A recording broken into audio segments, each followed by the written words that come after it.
strawberry banana smoothie with almond butter. For this recipe, you'll need 2 cups of strawberries with the ends cut, or you can use frozen. Next, for this recipe, you'll need 1 banana peeled. Then you'll need 2.5 cups of milk. You can use any milk you want. Then you'll need 2 tablespoons of honey. Then you'll need a pinch of salt. Then you'll need 2 tablespoons of almond butter. Now add all your ingredients into the blender.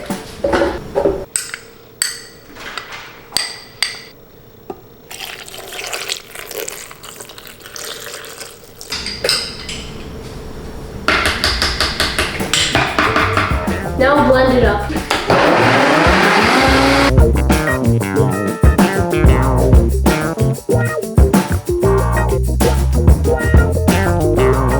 And now let's try it.